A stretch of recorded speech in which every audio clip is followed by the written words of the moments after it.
Good morning, and I want to thank this board for its previous support of the Mortgage Servicing Collaborative and our work.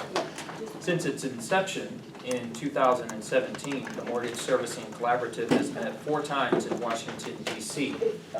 Mortgage Servicing Collaborative members were tasked with advising Housing Finance Policy Center staff with developing a common understanding of the biggest issues in mortgage servicing, their implications, as well as potential solutions for addressing some of the pain points in mortgage servicing.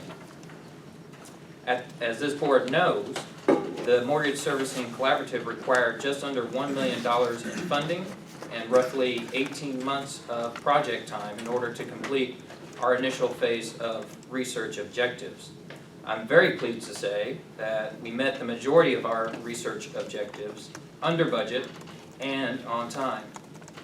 In terms of the impact of the Mortgage Servicing Collaborative, we've produced 5 research briefs that are now out in the public domain, ranging from subject matter to setting the stage for mortgage servicing reforms, to talking about reforms of the Federal Housing Administration's foreclosure and conveyance processes, as well as talking about new mortgage servicing compensation models as potential models for the future of mortgage servicing. Mortgage servicing research has also inspired legislation to be drafted by members of Congress within key jurisdictions and oversight of mortgage servicing. Our research has created government agency engagement in terms of educating personnel on the various reforms that we have put out there in the public domain.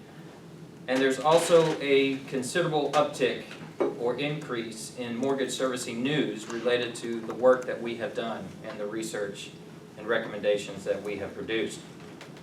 But despite all of this hard work over the last 18 months, we did leave subject matter on the table, issues that I think are worth picking up and continuing to work on.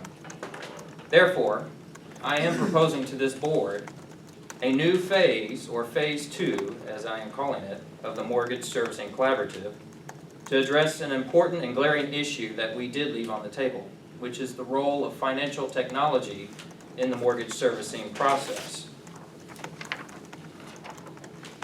So you may be asking yourself, why financial technology? Well, FinTech has made many inroads within the mortgage servicing ecosystem, or the mortgage ecosystem generally. So if you think about, for example, searching for and purchasing a mortgage, so think Quicken Loans and Rocket Mortgage, or helping consumers build credit as well as a down payment in order to pursue homeownership, or shopping for and obtaining a mortgage. All of these things, FinTech has advanced the ball in terms of being able to do these things in the mortgage process. But where technology and innovation, frankly, is lacking is on the mortgage servicing side of the business. So I propose that we look at how FinTech can improve efficiency in the loan servicing process, which means bringing evidence-based, data-driven analysis to a few key areas that I think we can look at.